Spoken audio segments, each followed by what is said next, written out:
Today, let's talk about one of the most important guitar albums ever made.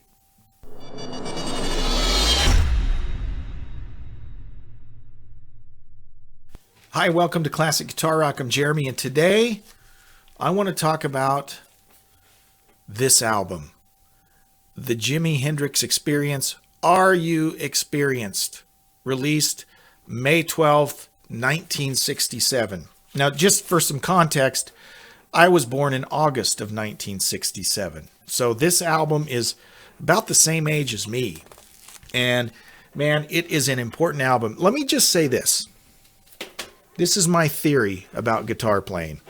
There is a Chuck Berry era, right? Followed by the Jimi Hendrix era, followed by the Eddie Van Halen era.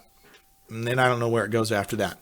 But we've got these generational players with other great players orbiting around them. But, I mean, the case could be made that, you know, there were guys before Chuck Berry, but Chuck Berry really, he kind of invented rock and roll as we know it. And people will argue with me. And, of course, he was inspired by Muddy Waters and the blues guys, right? But you got Chuck Berry, you know, mid-50s, mid-60s, you get Hendrix. Mid-70s, you get Eddie Van Halen. And these are all generational players. And like I said, other great players orbiting around them. But I think those are kind of the linchpin players in the eras of classic rock music. This album in particular, and again, it's hard to think in context because most of us were too young, right? Most of us have always been aware of Jimi Hendrix and have heard his songs, but I try and envision what it would have been like in 1967. Think about the music at the time. You know, think about the Animals, you know, the Beatles, you know, even the Rolling Stones. And yeah, they were pushing the boundaries in a lot of ways. But then all of a sudden, the Jimi Hendrix Experience comes along. Man, that just had to have blown people away. The same way Chuck Berry had done a generation earlier, the same way Eddie Van Halen would do a generation later, right? Monumental shifts in guitar playing. That the ripple effects were huge. It spilled out all over the place and influenced a lot of other people as well. So let's talk a little bit of history about this album. By the way, it was released in the UK first, and the album cover in the UK is completely different. It looks like this. Personally, I much prefer our US version. That's the one I'm used to seeing, right? And I got this. I have an old scratched up copy of this, and then I've got the Jimi Hendrix Smash Hits on vinyl also.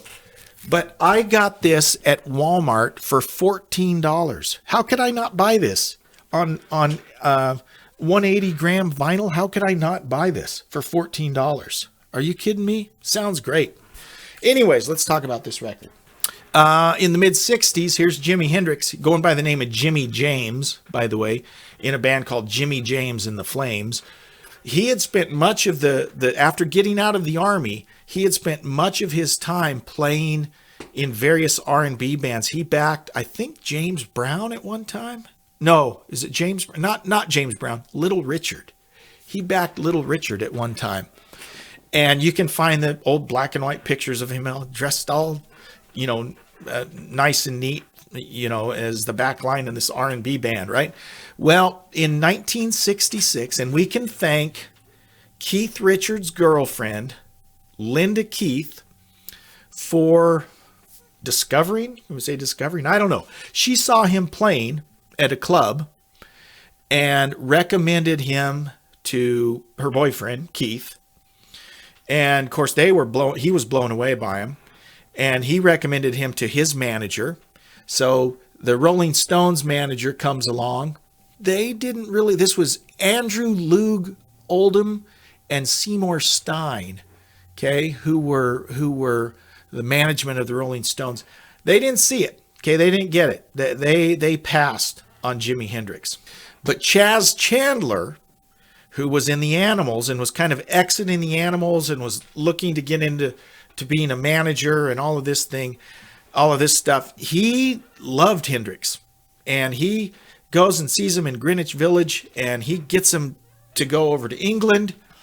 And his whole idea is, this guy's brilliant. He's the guy.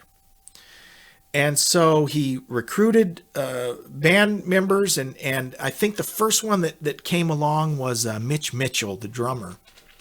And then they bring Noel Redding in. Noel Redding was actually a guitar player, but they brought him in because he knew Mitch Mitchell, and they said, hey, would you be willing to play bass? And they had this one rehearsal, and it just gelled, and it was great. And there you go. There's the Jimi Hendrix Experience. And then they start recording. Now, they recorded at various 2 or 3 different studios around England. They just go back and forth depending on when one was opening or when one was available and that sort of thing. Chaz Chandler was struggling with money the whole time. So there's a whole series of events that happened where one studio would cut him off because no, you haven't paid your outstanding studio time. And it was a big mess.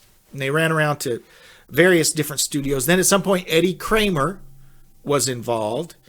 And as you read through the history, you go through the track by track history and find out that most of these songs were recorded multiple times at different studios. And then they'd come back in and redo parts and compare this to nowadays. I mean, it was not uncommon back in the 60s and early 70s for bands to record an album in a few days, right? Or a day, never more than a few weeks. Well, this album, actual recording time didn't take that long, but they were just doing bits and pieces of it here and there at different studios all around England. And then they'd have to stop for 2 weeks to go play some shows. So it was kind of a drawn out process, lasted several months, involved several studios. But one of the constant themes that you hear in the recording process is Hendrix played so loud that engineers would ask him to turn down, and he'd be like, I'm not going to, he wasn't going to, that was him. That's how he played, and he did not like, in fact, Chaz Chandler tells one story where Hendrix says, he asked Hendrix to turn down just because everything was bleeding. It was so loud, they couldn't deal with it. And Hendrix says, no, if I can't play as loud as I want, then I'm going back to New York. And Chaz lays his passport down on the table and says, okay, go ahead. And Hendrix kind of laughed and he said, oh, you called my bluff. And he did turn down a little bit, right? But that was the thing. And a lot of times these studios were like underneath an office space or in a neighborhood, and they would get complaints all around the neighbors complaining about how loud it was. Okay, imagine, you know how loud a Marshall stack is. Well, maybe you don't. If you don't, they're super loud. And if you can imagine that just blasting out as they're trying to record. In fact, in one place there was a bank above them, and the vibration, the noise from the guitar supposedly was messing up the computers. These are early days of the mainframe computers up in the bank above. Okay, it was interfering with their computers. So it's a big deal, very loud.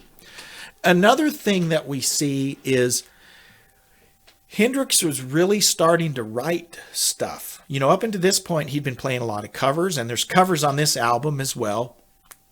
But the better songs are the ones he wrote, and some of them are kind of, trippy. Third Stone from the Sun, all of these kind of trippy songs, Purple Haze. But Hendrix was coming into his own as a lyricist. Another thing about Hendrix is we think of him as a phenomenal guitar player. He was very uncomfortable with his voice.